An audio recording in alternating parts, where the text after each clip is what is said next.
regarding the ongoing situation in Iran. I know there has been a lot of speculation amongst all of you in the media regarding the president's decision-making and whether or not the United States will be directly involved. In light of that news, I have a message directly from the president, and I quote, "Based on the fact that there's a substantial chance of negotiations that may or may not take place with Iran in the near future, I will make my decision whether or not to go within the next 2 weeks." That's a quote directly from the president for all of you today. This is my video update on this Friday afternoon, June the 20th, coming to you from Larnaca, Cyprus. Let's talk about some news. And let's start things off with the statement from Caroline Leavitt from the White House, where she announced yesterday that the President of the United States has decided on a 2-week delay with regards to a military operation directed towards Iran. Trump has decided to give it another 2 weeks before he makes a decision as to what military action the United States is going to take against Iran. He is giving 2 weeks for diplomacy and for talks to continue. I imagine Witkoff is going to be speaking with the Iranian foreign minister over the next 2 weeks to see if we can get some sort of a de-escalation, an off-ramp, or an agreement with Iran. But that is what Caroline Leavitt said. She read a statement which she claims was directly from the President of the United States, Donald J. Trump, saying that the United States has not decided on what action it will take towards Iran, and Trump wants to give it another 2 weeks before a decision is made. So that's where we are. That is where we are with this Iran situation. And it was good to see that all of this was announced not via a Truth Social post, but it was done the proper way, with the president providing a statement to the White House, to Caroline Leavitt, so that she can announce it to the media and the world. So 2 weeks, that is the decision from Trump. We were supposed to get some sort of a military strike against Iran any day now, actually. Over the weekend is what many people expected. But now we've got 2 weeks. So what do you guys think? Do you think Trump is sincere, is serious about this? Do you think he is telling the truth? Is he going to give it 2 weeks so that diplomacy can try to run its course and we can try to de-escalate? Or is this some more Trump trickery and deception? Seymour Hersh is saying that the Trump White House is going to hit Iran this weekend. Forget about this 2-week delay stuff. Seymour Hersh, according to his sources, claims that the White House and the U.S. military is absolutely going to strike Iran this weekend. And the goal of the strike is to get regime change and to take out the Supreme Leader Khamenei. That is what Seymour Hersh is reporting. So I hope that we do get 2 weeks to see diplomacy take its course, to give Witkoff and the Iranian foreign minister a chance to find some sort of diplomatic, negotiated off-ramp to all of this. That's what I hope. But unfortunately, I am also very skeptical about this timeline. Trump, unfortunately, throughout this entire Iran situation, he has been very, very deceptive. The Trump White House has not been playing it straight, and I would not be surprised if they're saying 2 weeks, but we do get some sort of a military action this weekend. We will see what happens. Fox News, they are reporting that that Trump is not feeling unsure about going after the Fordo uranium enrichment facility and striking Iran with bunker buster bombs. There were reports claiming that while the military advisors were telling Trump that the bunker busters would do the job of destroying Fordo, that Trump was not so confident and not so sure about the military advice he was getting. So Fox News, they started running reports yesterday saying that this is not the case. The White House denies that Trump is not confident with the advice and the strategy with regards to the Fordo facility that he's getting from his military advisors, and that the military advisors told Fox News, get this, they said that Trump is confident with the advice that he's getting, and that everything is on the table, including tactical nukes. The Guardian reported Trump was getting cold feet, worried about the effectiveness of bunker busters and not willing to use tactical nukes. But the White House tells Fox that's not true. Everything's on the table, even tactical nukes. The big question is, if the United States does target Iran, what happens next? The White House isn't considering boots on the ground. Iran's 3 times the size of Texas and surrounded by mountains. Now they're talking about destroying Fordo. Trump is confident. The military is confident with the bunker busters. Trump is confident with the advice that he's getting from his military advisors. This is all according to Fox News. But they want to make it a point to say that everything is on the table, including tactical nukes. So if the bunker busters do not manage to destroy the Fordo facility, then tactical nukes could be next. This is all according to Fox News, man. Insanity, absolute insanity.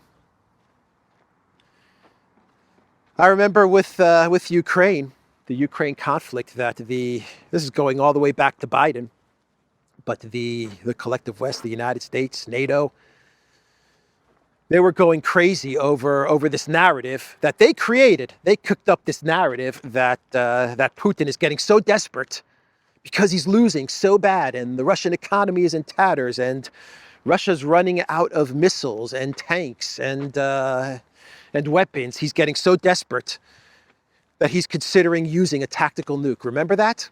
And they were running with this story for the better part of a year. They were running with this story that Putin, in his desperation, because he is losing so bad in Ukraine, is actually considering a tactical nuke. And the collective West and the United States, they were going crazy over this. How could he possibly be considering using a tactical nuke? He's a madman. He is a madman, that Putin.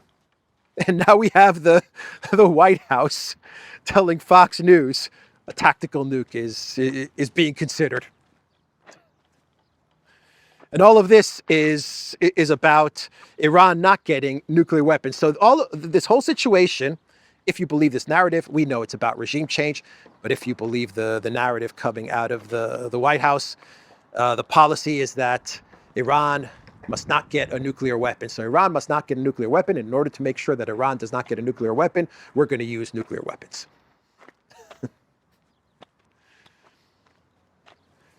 Anyway, that is what Fox News is reporting. And moving on to the next topic, the next story, the Kremlin. They have come out with a statement on a possible U.S. strike aimed at Iran. And Peskov, he said that Moscow believes it is the wrong move.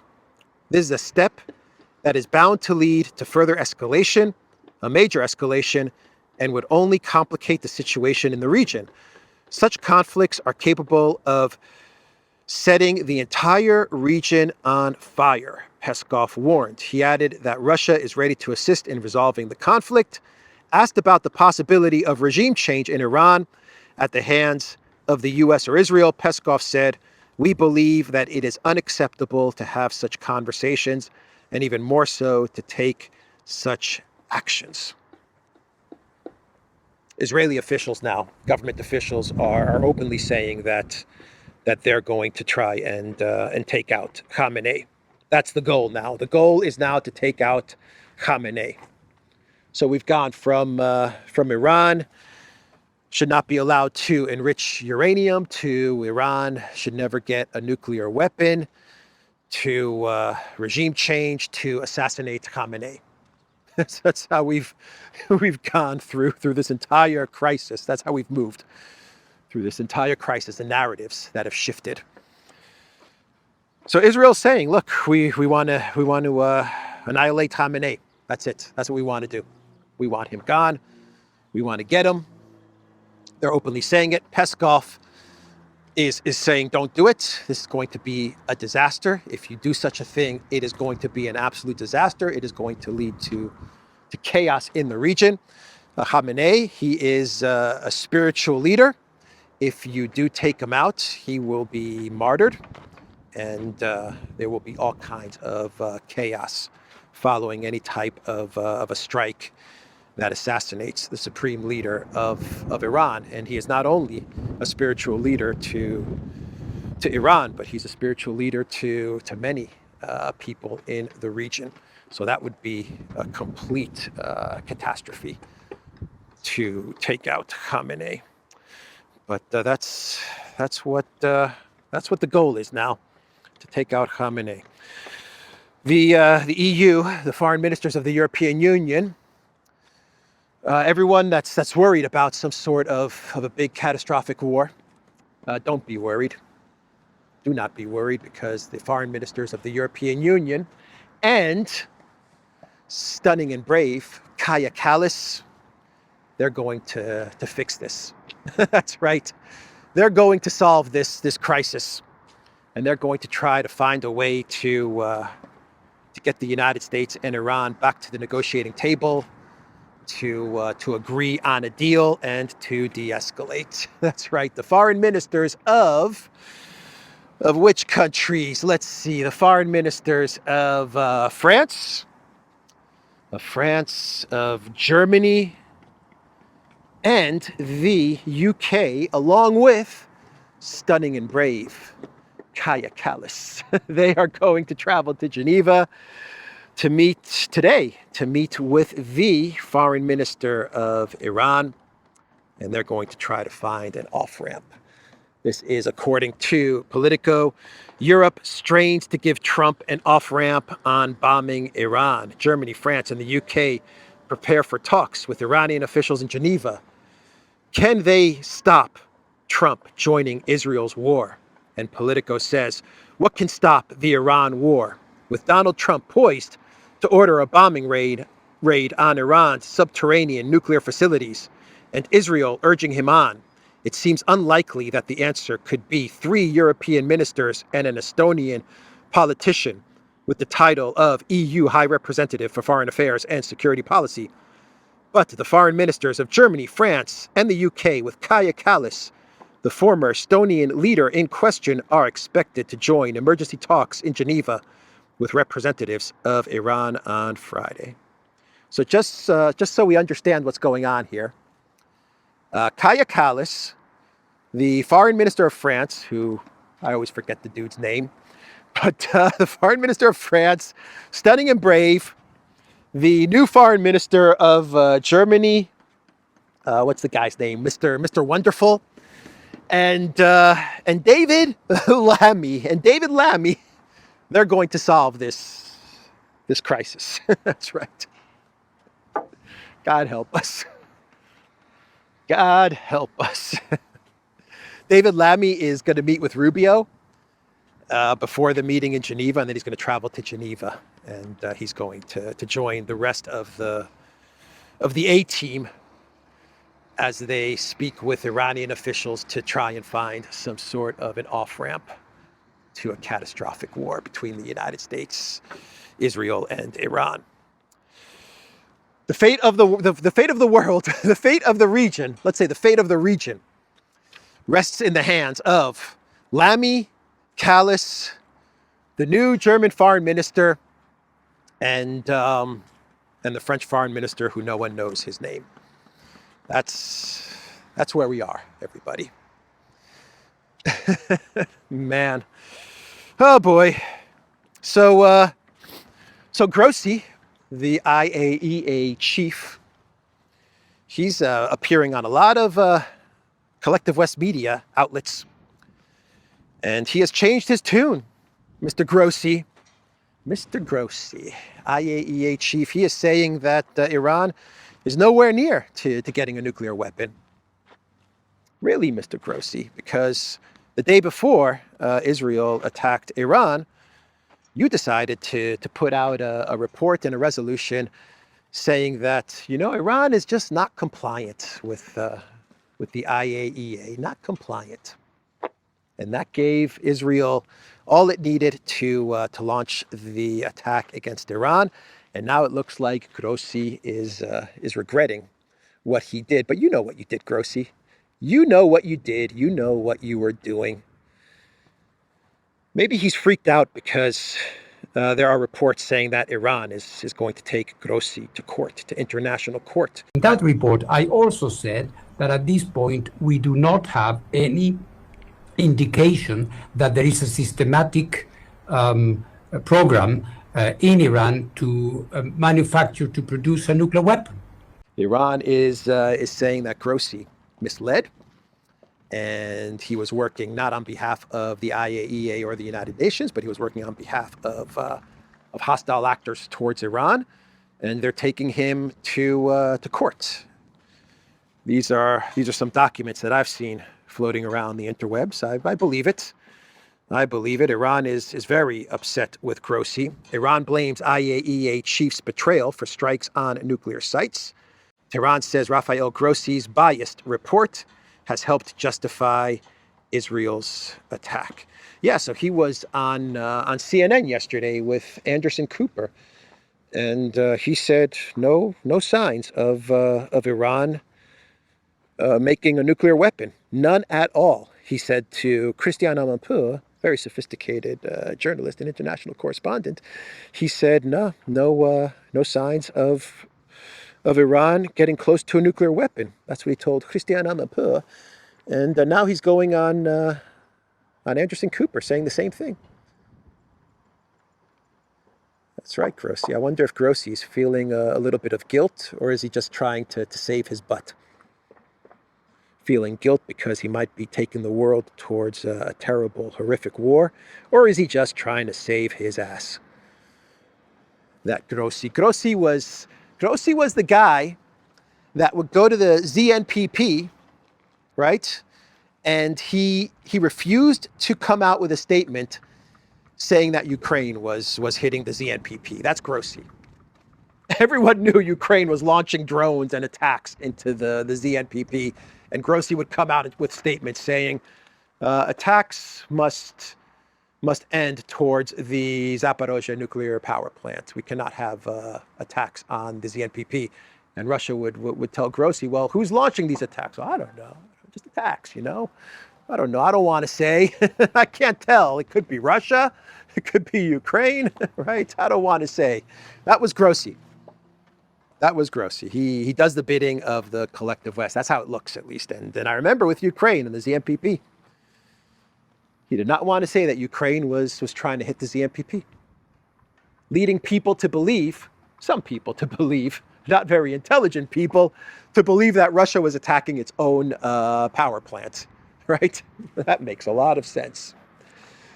Anyway, Grossi. That is Grossi, everybody. Should we move on, or should I read you some stuff that Iran is saying? In a report earlier this month, Grossi stated that Iran is the only non-nuclear weapon state in the world that is producing and accumulating uranium enriched to 60%.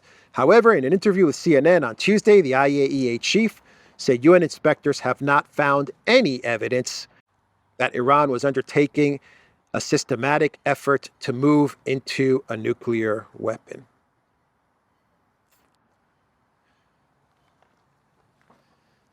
So NBC News, they are reporting that the Trump White House is very upset with Tulsi Gabbard and that she has been sidelined from any discussions connected to Iran and any decisions that are going to be made in connection with Iran. They claim that Tulsi Gabbard is sidelined in Trump administration discussions on Israel and Iran. And the Washington Post, in an article with the title, Navigating Iran Crisis, Trump Relies on Experience Over Star Power, Hegseth has been sidelined, according to the Washington Post. Gabbard, Hegseth outside the inner circle as president weighs military actions against Iran. So NBC News and the Washington Post, they are reporting that Hegseth, the defense secretary, Hegseth, and the director of intelligence, Tulsi Gabbard, you would think that they would be critical to have in the inner circle as you decide whether you're going to go to war with Iran. Nope. They have been sidelined. From what I understand, the people inside Trump's inner circle decision-making team are Susie Wiles, the chief of staff, Rubio, J.D. Vance, the military, some military advisors, and someone else who I just can't remember at this moment in time. But the defense secretary, hey, Mr. Spider, the defense secretary and Tulsi Gabbard have been sidelined.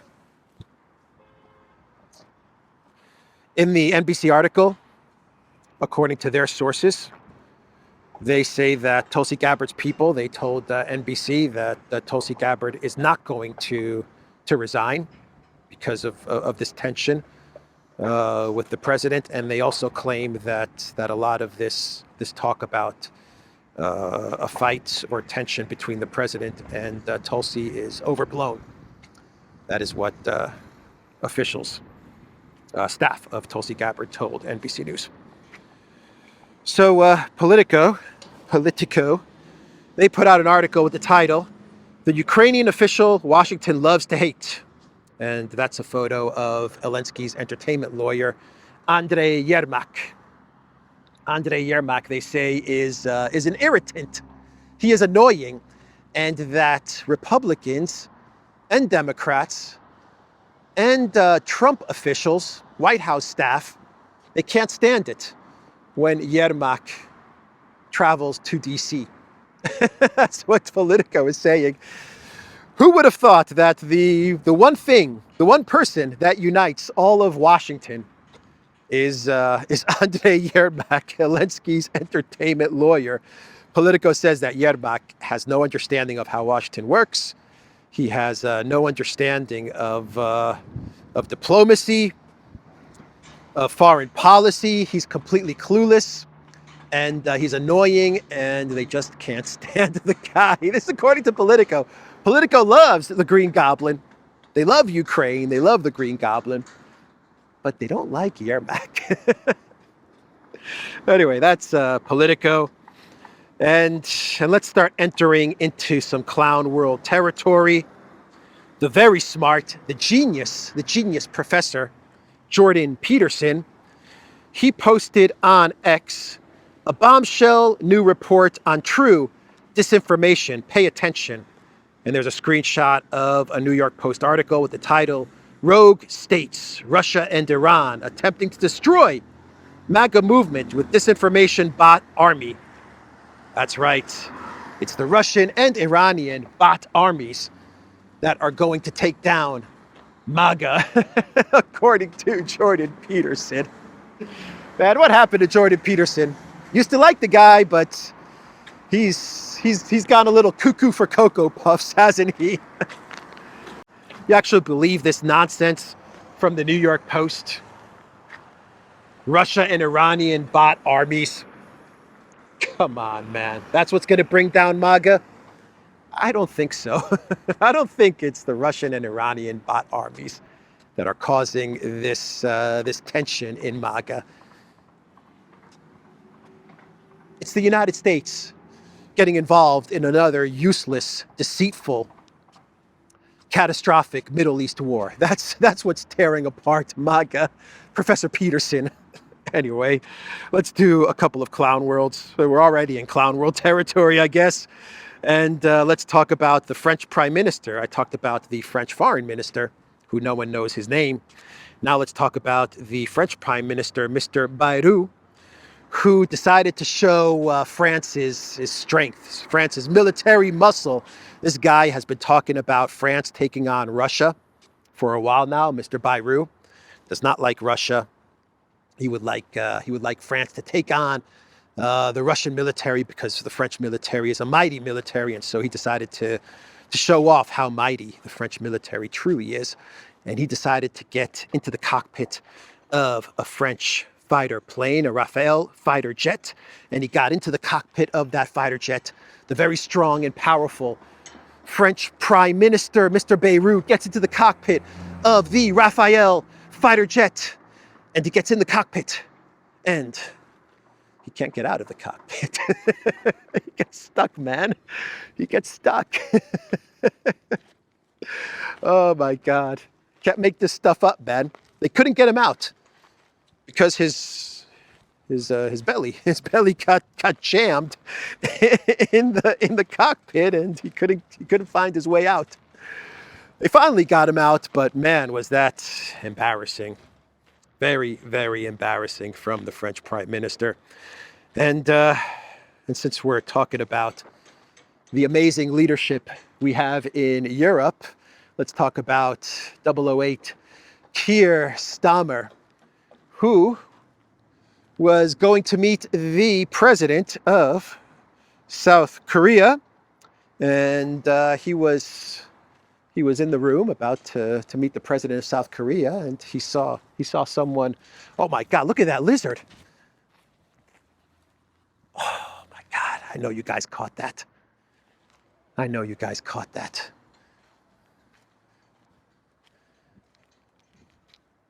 Oh, he was huge. Oh man. Anyway, Starmer was in the room, and he saw someone that looked like he was from Korea, and Starmer assumed this must be the president of South Korea, right? So he started shaking this guy's hand, and it turned out that it wasn't the president of South Korea. It was the translator to the president of South Korea. The president of South Korea was standing off to the side. And they notified Starmer, no, that's not the president of South Korea. That guy over there, that's the president of South Korea. Starmer, man, not the sharpest knife in the drawer, huh? 대통령 직접 오십시오. 예.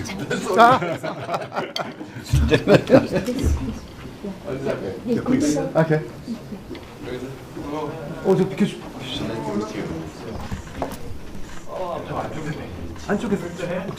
And one more. Let's do one more. Telegram's Pavel Durov. He said in an interview the other day that he stopped texting Emmanuel Macron after the whole Romanian thing went down. And he hasn't heard from Macron. He hasn't replied to Macron ever since.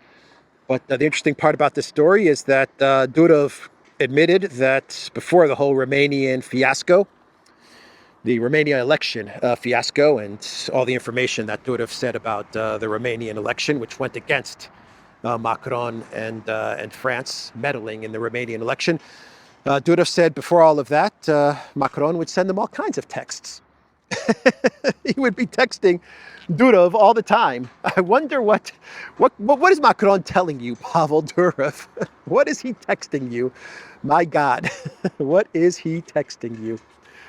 Oh boy, anyway, that is the video, everybody. The Duran.locals.com. We are on Rumble, Odyssey, BitChute, Telegram, Rockfin, and X. Go to the Duran shop, pick up some merch. Like what I'm wearing in this video update. which is absolutely a Duran shirt, the Duran V-neck shirt, but it doesn't have any logos. This is actually the first Duran shirt ever produced. Just a plain black V-neck t-shirt. Has a Duran label in the back, but that's it. Pick up some merch at the Duran shop. The link is in the description box down below. Take care.